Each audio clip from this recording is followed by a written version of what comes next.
La semana pasada estuvimos estudiando la parábola del sembrador con el pastor y lo que vimos es que es una parábola increíble, hermosa. Dios deja claro muchas cosas. Jesús habla y al final los discípulos como que y hacen lo que tú y yo a veces no hacemos por pena o por vergüenza, pero los discípulos preguntan: oye, Señor, enséñanos.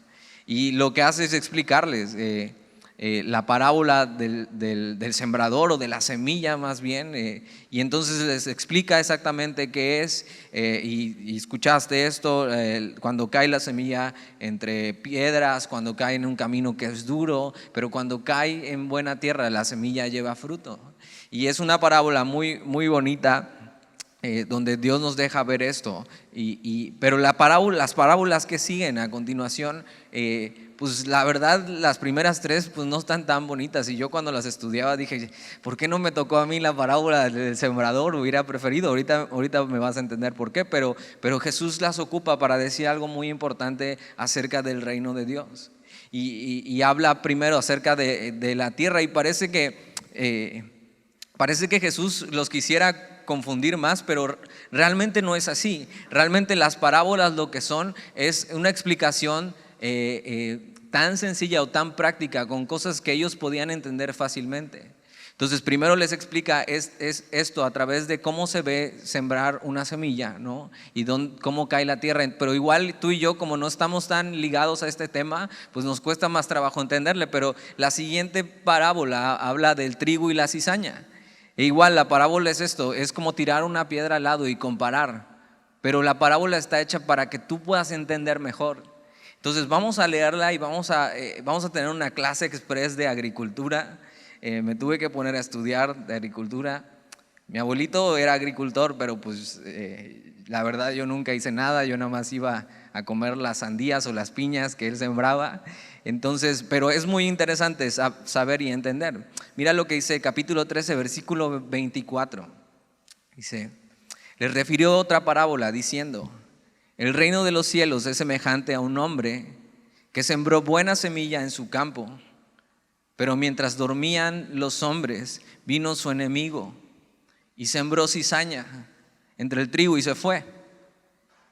Y cuando salió la hierba y dio fruto, entonces apareció también la cizaña. Vinieron entonces los siervos del padre de familia y le dijeron: Señor, ¿no sembraste buena semilla en tu campo? ¿De dónde pues tienes cizaña? Él les dijo: un enemigo ha hecho esto. Y los siervos le dijeron: ¿quieres que vayamos y la arranquemos? Él les dijo: no sea que al arrancar la cizaña arranquéis también con ella el trigo. Dejad crecer juntamente lo uno y lo otro hasta la siega.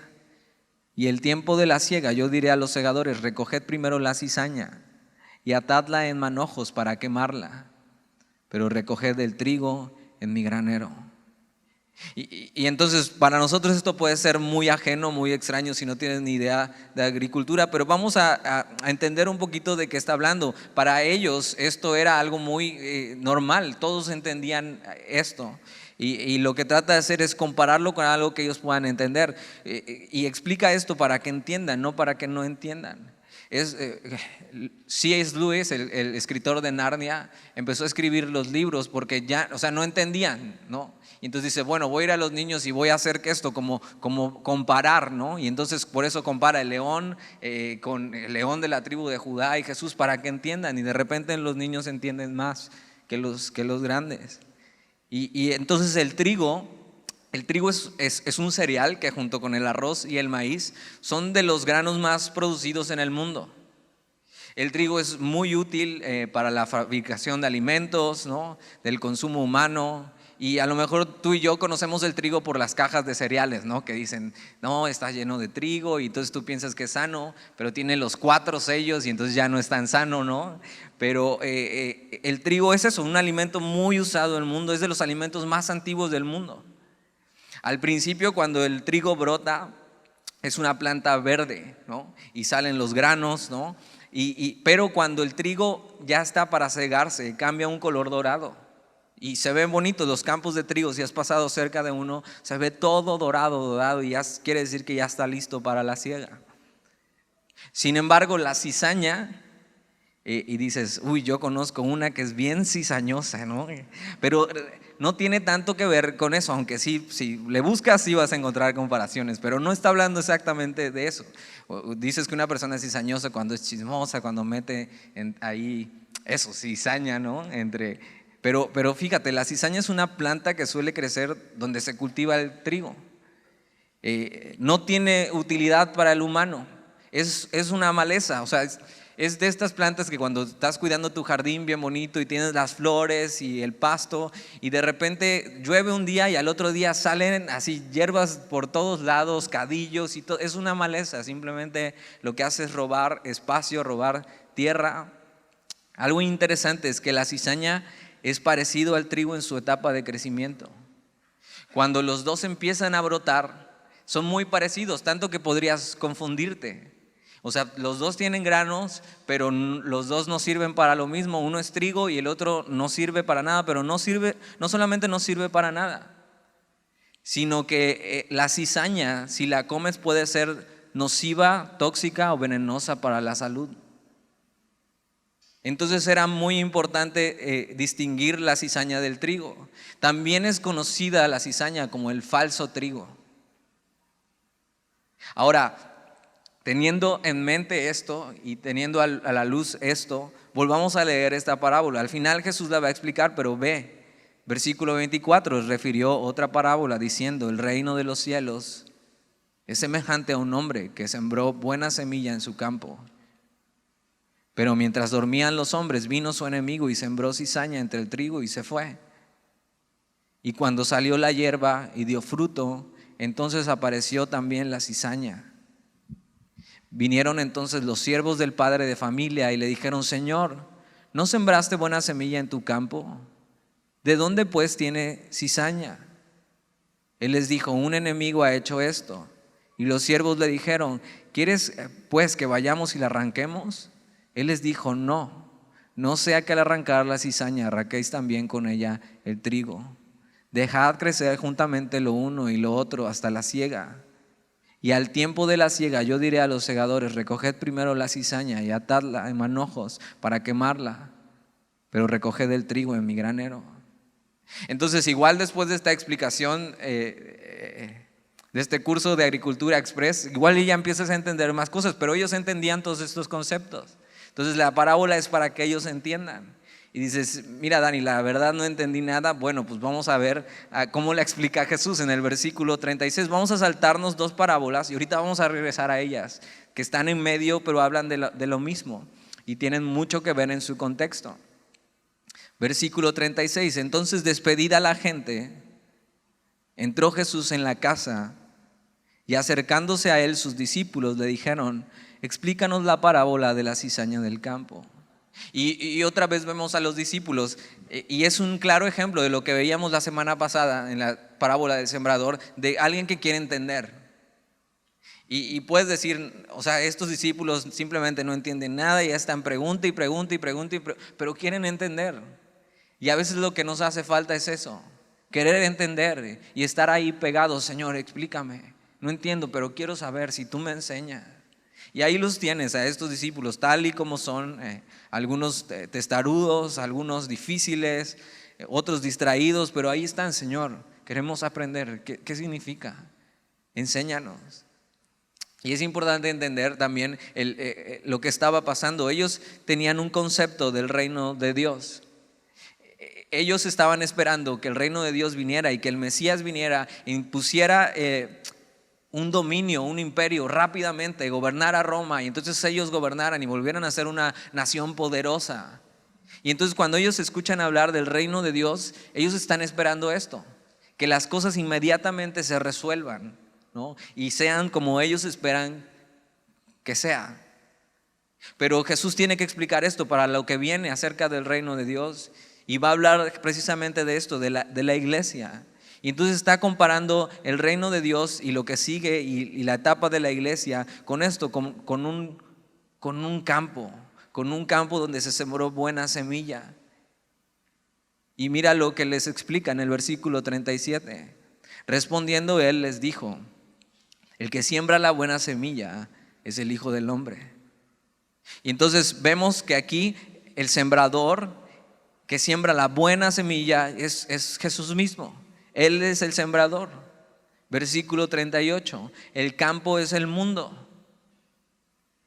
Quiere decir que ya no está hablando de lo mismo que en la otra parábola, aunque está hablando de agricultura, pero ahora dice que el campo es el mundo. Y fíjate, la buena semilla son los hijos del reino. En la parábola anterior, los hombres se trataban como tierra, ¿no? Y entonces había la buena tierra y había la que tenía espinos pero aquí la buena semilla que pone el sembrador, que es Jesús, son los hijos del reino, los que son suyos. Y la cizaña son los hijos del malo. Entonces lo que está diciendo Jesús, que aunque el campo está diciendo que es el mundo y no la iglesia, que es importante entender, pero la iglesia está dentro del mundo, está hablando de que en el mundo en general, incluyendo la iglesia, va a haber algo verdadero y va a haber algo falso. Va a haber verdaderos creyentes, pero también va a haber falsos creyentes o simplemente incrédulos.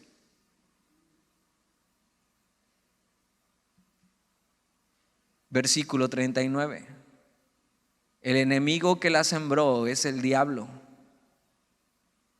La siega es el fin del siglo y los segadores son los ángeles. Y Jesús explica esto. El diablo lo que viene a hacer es eso, a sembrar en medio del mundo cizaña. Pero vemos esto, entonces ya entendemos qué es la buena semilla, ya entendemos qué es la cizaña, ya entendemos quién es el enemigo. La buena semilla, como te decía, es esto, el verdadero creyente, quien vive la verdad. Y la verdad solo hay una. Aunque en medio de este mundo se diga que hay muchas verdades, y entonces de repente puedes escuchar a gente decir, bueno, si eso a ti te funciona está bien y es tu verdad y camina en eso, pero la verdad no podría ser relativa, porque entonces no habría una verdad. Y dices, ¿qué? ¿Cómo? ¿Otra vez? No, piénsalo un poco. O hay una sola verdad, o hay muchas verdades, pero entonces nada es verdad. Y Jesús habla de esto, de que va a haber verdaderos creyentes, que va a haber verdaderos hijos del reino suyos. Y tú y yo no podemos saber lo que hay en el corazón de cada persona, pero sí podemos saber lo que hay en nuestro corazón.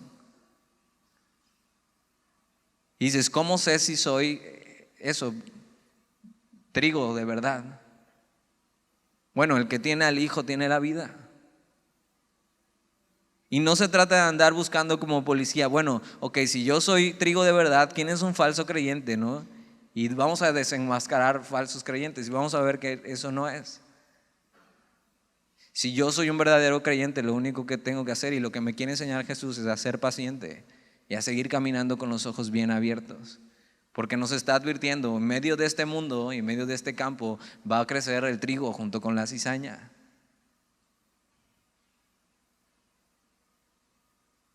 Versículo 40.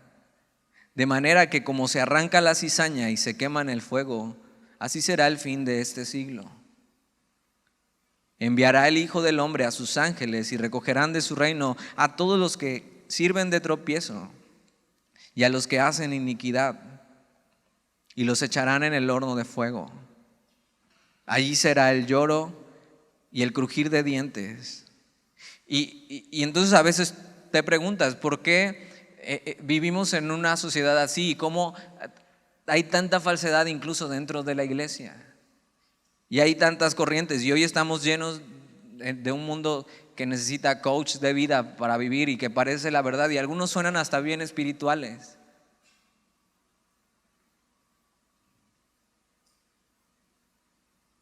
Pero eso no significa que sean verdad. Y como cristianos simplemente estamos llamados no a condenar, ni a decir, ni a quitar, ni siquiera tendríamos que esperar eso, que a veces yo mismo me he preguntado, ¿por qué el Señor no termina con esto? Si es obvio que es falso, si es obvio que está llevando a gente por un camino equivocado, y Jesús dice, no, esto va a ser hasta el final del siglo. Y Jesús lo que hace es que deja crecer el trigo junto con la cizaña. Ahora, ¿por qué lo hace? Vimos que lo hace porque dice, no vaya a ser que al quitar la cizaña también quite el trigo. Entonces no vale la pena. Mejor espero y hasta el final saco ya cuando se note la verdad. Y acuérdate, lo que te expliqué es que en el tiempo cuando brota la planta, la cizaña y el trigo son iguales.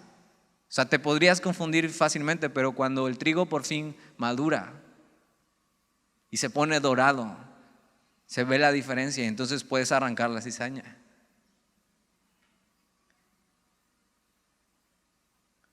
Y Jesús advierte que hay cosas que no deberían ser, hay cosas que no deberían haber, pero son parte de.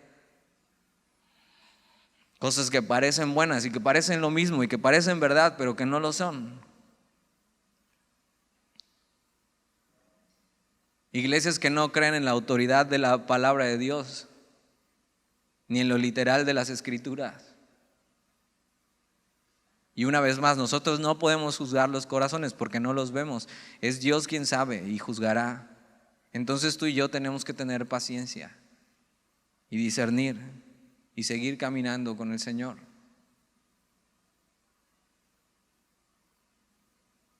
Y entonces mira lo que les dice, versículo 43, entonces los justos, ¿no? Mientras lo que es cizaña va a ser arrancada y tirada al fuego y al final se va a descubrir la verdad.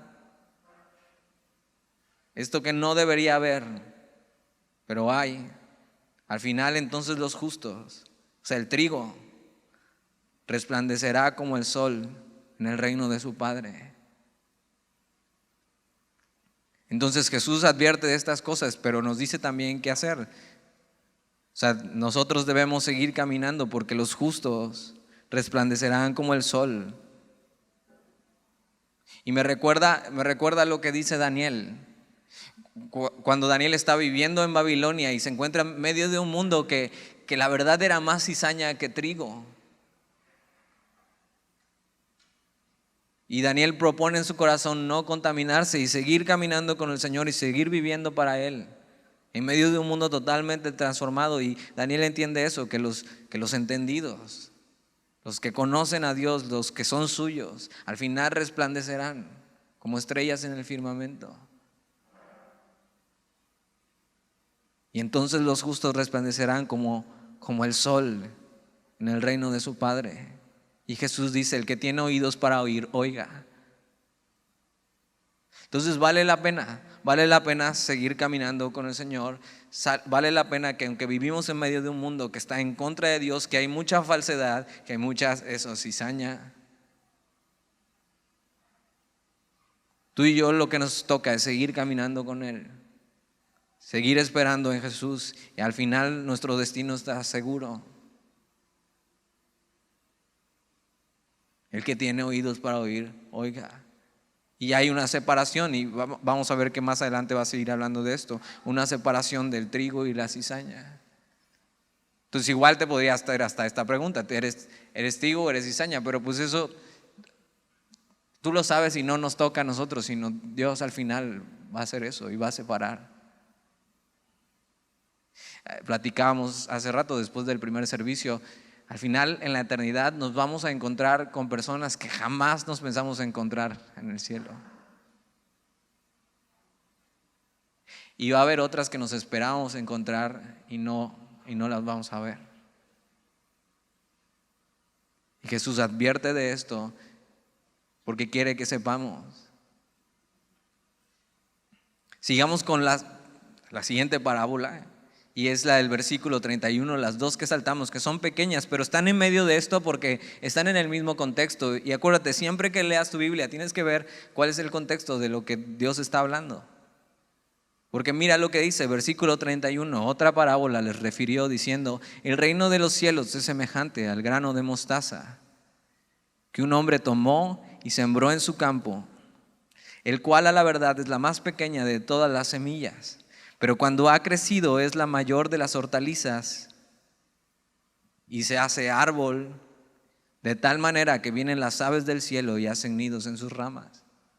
Entonces algunos ven esta parábola y ven y piensan que es esto, que el reino de Dios es como esto, como un grano de mostaza que se pone, que es la más pequeña de las semillas, pero de las hortalizas, y era una semilla común para ellos. Por eso también Jesús habla de la semilla de mostaza. La pones, ¿no?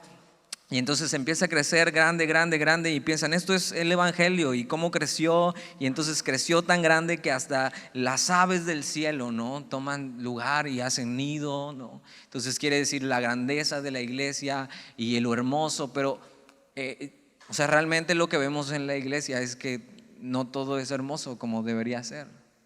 Y esa es la línea que Jesús está trazando para que tengamos discernimiento y paciencia.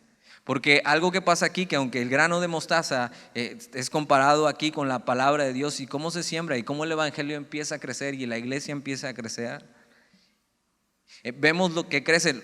Un arbusto de mostaza ha de crecer más o menos 1,20, ¿no? No crece como un árbol, pero aquí vemos que es muy, muy grande y crece como un árbol, pero un árbol tan grande que de tal manera que las aves del cielo hacen nidos en sus ramas. Y algo que vemos normalmente en la Biblia es que cuando hablas acerca de estas aves del cielo, en este sentido que se posan, tiene que ver con algo malo, tiene que ver con el enemigo, porque las aves del cielo son estas mismas que comen la palabra, ¿no?, que roban la palabra, que la comen. Entonces, si entendemos esto en el mismo contexto que está hablando de la grandeza de la iglesia y cómo crece como grano de mostaza, pero lo que vemos es que en medio de sus ramas se esconden esto, hacen nido aves. Y no es una sorpresa que a veces el cristianismo y la iglesia es un nido para la corrupción. Y vemos al enemigo tomando de sombra el cristianismo. Y entonces escuchas noticias y esto. Y entonces le platicas a tu amigo de que, oye, ven a la iglesia. No, estos cristianos son unos, y los pastores son unos rateros. O sea, y así, y porque han visto cosas que sí son verdad. Y dices, ¿por qué pasa esto? Bueno, Jesús nos dijo. No, todavía no es lo que tenía que ser. En medio de eso iba a haber cosas que no deberían pasar, pero que al final se van a resolver, Al final Dios iba a hacer justicia y va a separar.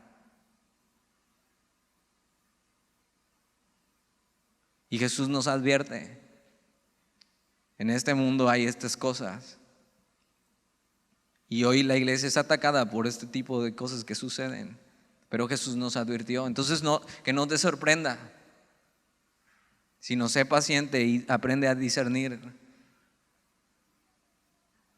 La siguiente parábola, y son muy pequeñas estas dos, y vienen en el mismo contexto, están como un sándwich en medio de la parábola de la trigo y la cizaña. Versículo 33, otra parábola les dijo: el reino de los cielos es semejante a la levadura que tomó una mujer y escondió en 3 medidas de harina hasta que todo fue leudado.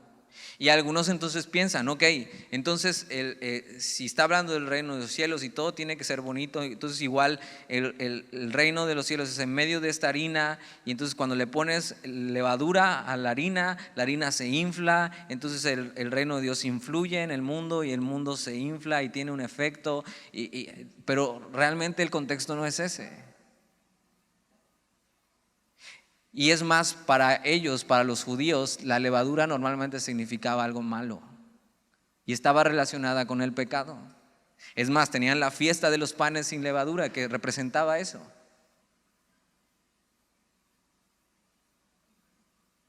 Y Jesús dice: el reino de los cielos es semejante a la levadura que tomó una mujer y escondió. Y yo digo, ¿y por qué la escondió? En 3 medidas de harina. Esto no era para consumo de casa, era muchísima harina. Era casi harina para 100 panes. Y al final, aunque la escondió, al final el efecto salió, y el efecto fue que todo fue leudado, todo se fermentó. Pablo le dice a Timoteo que al final todas las cosas y todos los pecados de los hombres serán descubiertos y todo saldrá a la luz. No se puede esconder para siempre. Y si la levadura tiene que ver con corrupción e impureza, está hablando de eso, en medio incluso de la iglesia. Corrupción e impureza, que al final eso tiene el mismo fin que Jesús está hablando en la parábola del trigo y la cizaña. Hasta el final, pero se va a saber.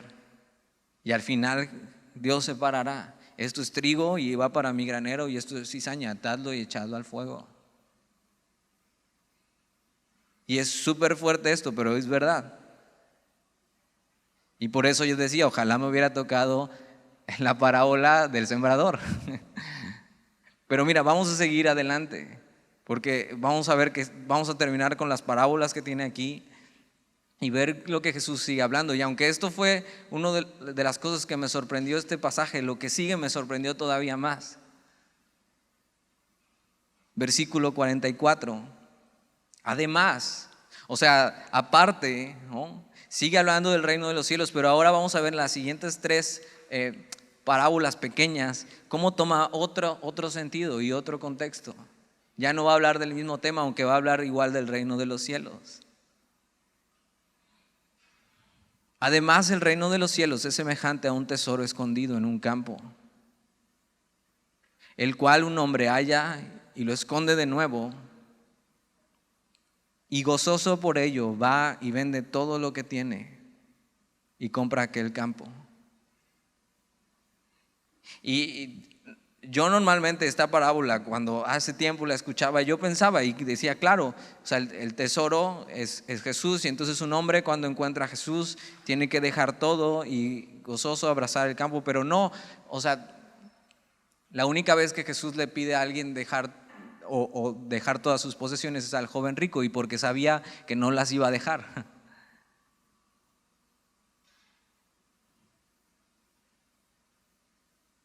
Y el contexto es esto. Si el campo es el mundo, ¿no? que fue lo que Jesús dijo arriba en otra parábola, si el campo es el mundo, entonces este hombre que haya un tesoro no somos nosotros, sino es Jesús.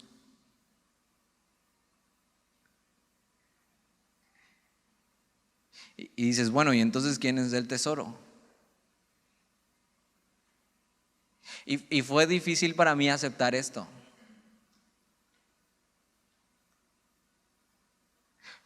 Pero tienes que entender que esta es la manera en que Jesús nos ve. Y sabes que en Semilla no somos una iglesia motivacional que queramos hacerte salir de aquí sintiéndote bien y soy un tesoro, soy increíble. Pero es la mirada que Jesús tiene para nosotros. Y me costó entender esto, porque yo cuando me miro al espejo lo que veo no es un tesoro.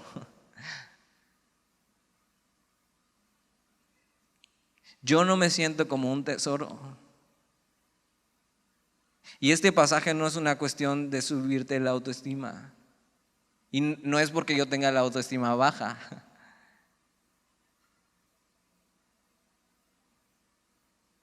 Sino es la manera en que Jesús ve a su iglesia.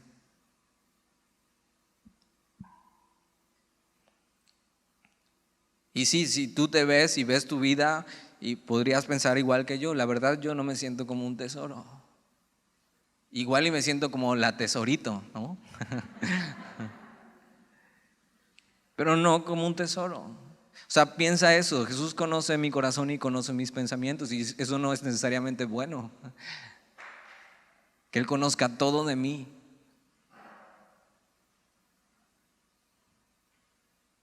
Pero tiene sentido cuando vemos lo que Jesús hizo. Jesús es este hombre que encontró un tesoro en medio del campus, y el campus es el mundo. Y entonces lo encuentra en medio de eso, y lo que hace es comprar ese campo gozoso por ese tesoro. Y este hombre lo que hace es, ok, encontré este tesoro, pero primero tengo que ir a comprar el campo, porque si no, no es mío. Y por eso Jesús viene al mundo.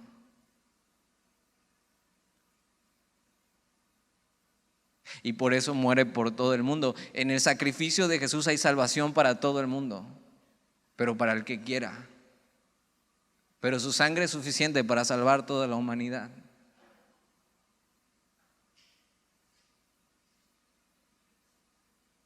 Y entonces por eso Jesús se hizo hombre y vino a rescatar al mundo.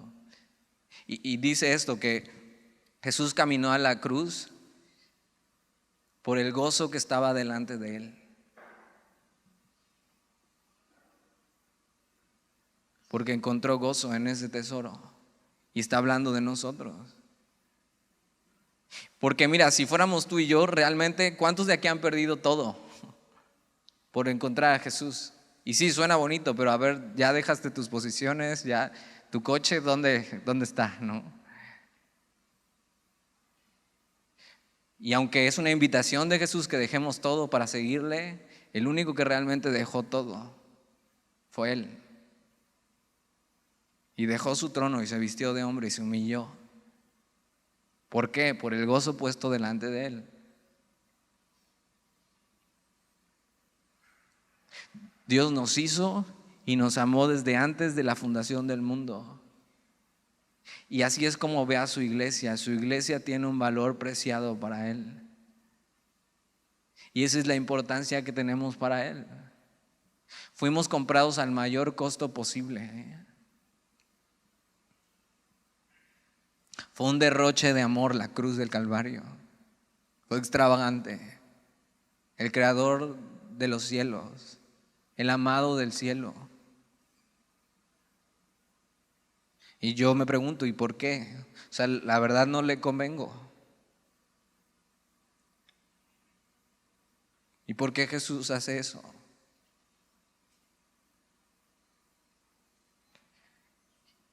Y entonces sigue con otra parábola, hablando de este mismo contexto. Dice, también el reino de los cielos es semejante a un mercader que busca buenas perlas. Y este era un hombre que se dedicaba a esto, que sabía las perlas que eran buenas y estaba en busca de eso. Versículo 46, que habiendo hallado una perla preciosa, fue y vendió todo lo que tenía y la compró. Y es lo mismo, y la verdad yo cuando me veo no me veo como eso. Dices, qué mala autoestima tienes, Dani. No, o sea, tienes que empezar a compararte con Jesús y ver lo necesitado que estamos de Él. La neta, yo no me siento una perla. Pero este mercader encuentra una perla preciosa, más valioso que todo lo que tenía. Él vende todo y va por eso. ¿Por qué? Ahora, una perla no sirve de nada si no ha sido descubierta.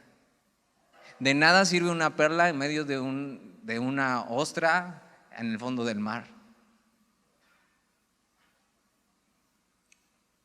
Pero este mercader la encuentra y ve que es preciosa y que no hay nada igual. Y deja todo por esa perla. Y otra vez yo me pregunto, ¿por qué si Jesús me conoce, me ve de esa manera? Ni los que están cerca de mí, ni mi mamá me ve de esa manera.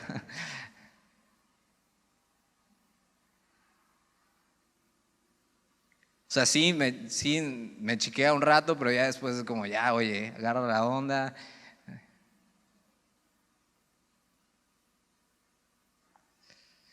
Más que como una perla, a veces me veo como el ostión que está dentro de la perla.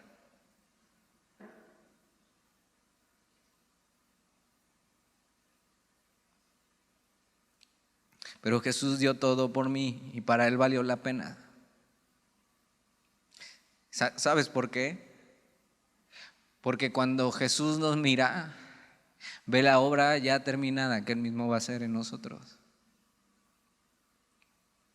Y ve a su iglesia ya sin mancha y sin arruga. Y entonces por el gozo puesto delante de Él, decide caminar la cruz y entregarse.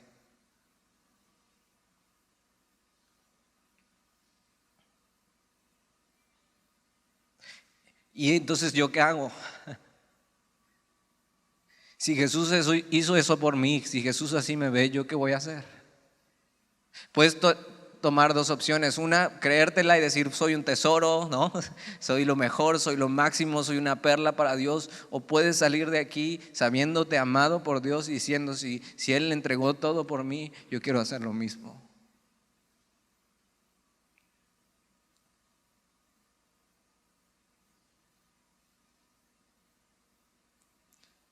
Si Jesús hizo esto por mí, yo también quiero. Y que el amor de Jesús sea recíproco y tenga una respuesta. Y entonces que Jesús sea mi tesoro. Y entonces que Jesús sea mi perla preciosa, donde ya no necesito más. Este mercader agarró y dijo, mira, tengo estas perlas muy bonitas, pero esta es la más hermosa. Ya no quiero estas, solo esta. Porque no había otra igual. Solo puedo hacer eso si he entendido eso, el amor de Jesús para mi vida y que cómo Jesús me ve. Y que nadie me ama igual que Él.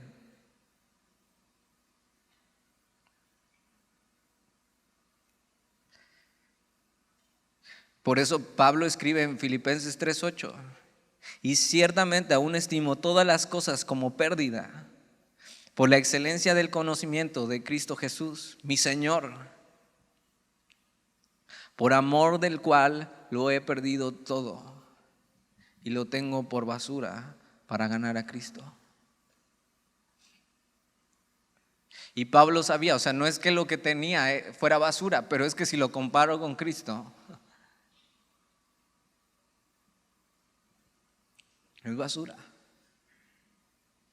Y Pablo decide dejar a un lado todas sus perlas porque encontró una más hermosa y ya no necesita más. Pero solo puedes hacer eso si entiendes cómo te ve Jesús y cuánto te ha amado.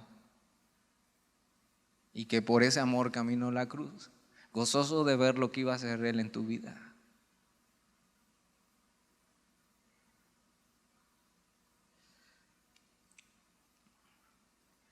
Versículo 47, y aquí termina con las parábolas. En esta parte dice, asimismo el reino de los cielos es semejante a una red que echada en el mar recoge de toda clase de peces.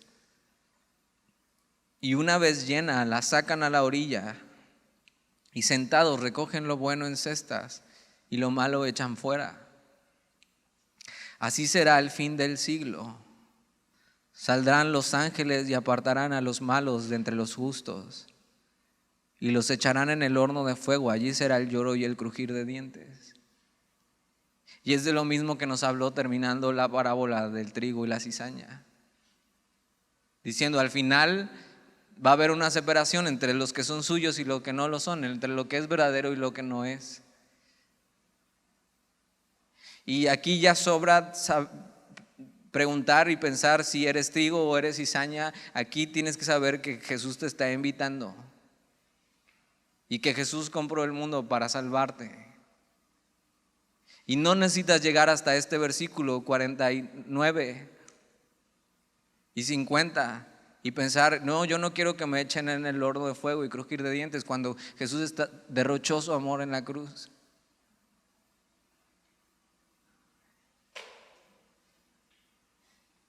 Y sí, Jesús habla de juicio y que el juicio sacará al final todo a la luz. Pero ya no tiene sentido que sigas pensando en eso cuando ves el amor de Dios y cómo Él te ve. Ya no necesitas eso, ya no necesitas ir al horno de fuego, necesitas venir y escucharle. Necesitas escuchar tu voz que dice, ven, sígueme. Te amo, he dado todo por ti. Y entonces, como Mateo sentado en el banco de los tributos, se levanta y deja todo.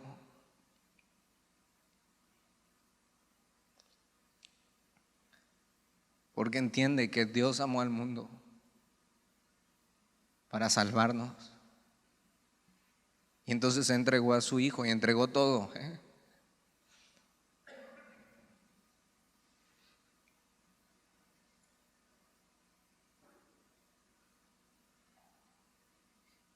Y hoy entendiendo eso, es un buen día para que tomemos la cena del Señor y tienes tus elementos.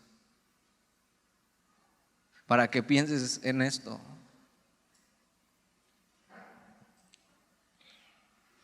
Y pienses en lo que Jesús ha hecho en tu vida. Y el derroche de amor en esa cruz. Y entonces de repente cuando no encuentras valor en este mundo, sepas cómo te ve Jesús.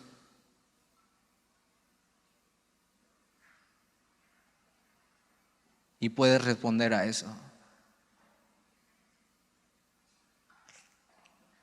Entonces, si tienes tus elementos, tómalos en la mano.